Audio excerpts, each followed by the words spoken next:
Let's say you wake up on a splintery wooden deck in the year 1715. The air smells like wet rope and boiled meat. The sun's already cooking the back of your neck. And someone named Pegleg John just threatened to kill you over a stolen spoon. Congratulations. You've been press-ganged into the Golden Age of Piracy. You're not Jack Sparrow. You're not Blackbeard. You're probably dying of scurvy next Tuesday. Let's be clear. You would not survive this. The Golden Age of Piracy, roughly 1650 to 1730, is often romanticized as a kind of high-seas Renaissance fair. Treasure maps, cutlass fights, and just enough eyeliner to confuse your enemies. But the real experience was more like joining a floating asylum with a high turnover rate and no dental plan. The average pirate ship was a cramped, disease-ridden death trap crewed by desperate men fleeing poverty, prison, or the British Navy, often all three. If you think you're cut out for that, then let's talk about the actual pirate lifestyle. First things first, the food. If you're imagining rum-soaked feasts of roast pork and tropical fruit, I hate to break it to you. You're dining on hardtack, salted meat, and despair. Hardtack was essentially drywall made edible through violence. Sailors used to tap it on the table to shake out the weevils. Which, fun fact, they often just ate anyway. Protein is protein. And the water? Stored in wooden barrels, turning green with algae in less than a week. Eventually, it got swapped for beer or watered-down rum, which, as you can imagine, did wonders for ship morale and absolutely nothing for hydration. And then comes scurvy, bleeding gums, rotting flesh, teeth falling out like leaves in autumn. Why? Because no one had figured out vitamin C yet. Lemons were luxury items. You, meanwhile, are trying to chew jerky with no molars. Pirate hygiene was basically grit your teeth and hope the fungus doesn't spread. Bathing was out of the question. Fresh water was for drinking. Soap was rare. Lice were guaranteed. You're sleeping in hammocks 6 inches from the guy who hasn't changed his shirt since Barbados. Fungal infections, gangrene, trench foot, all standard fare. Think of it like camping, but forever, and every mosquito bite might kill you. Also, no toilets. Just a plank with a hole over the ocean.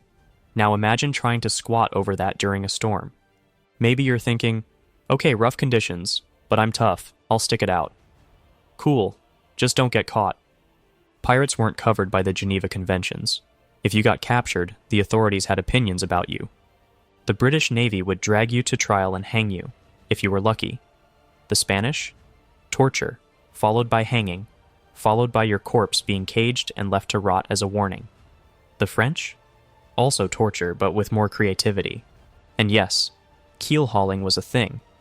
They tied you to a rope, dragged you under the barnacle-covered hull of the ship, and pulled until you either drowned or came out looking like someone shaved you with a cheese grater.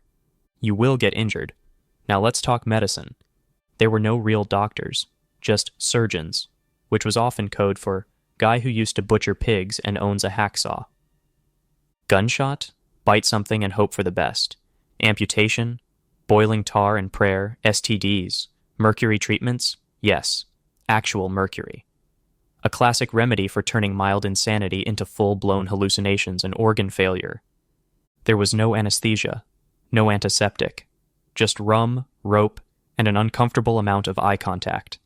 Life on a pirate ship meant months at sea with no privacy, sleep deprivation, and constant fear of mutiny, disease, or drowning. Paranoia was the culture. Your bunkmate might be your murderer tomorrow.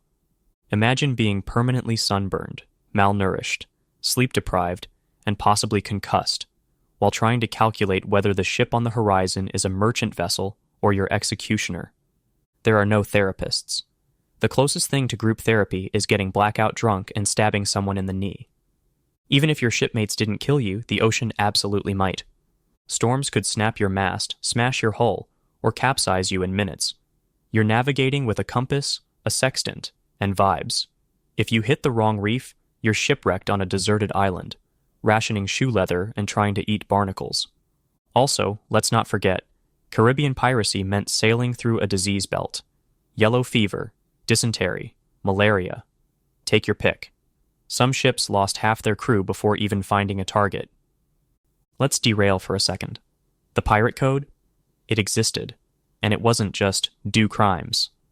Bartholomew Roberts had a 12-article code.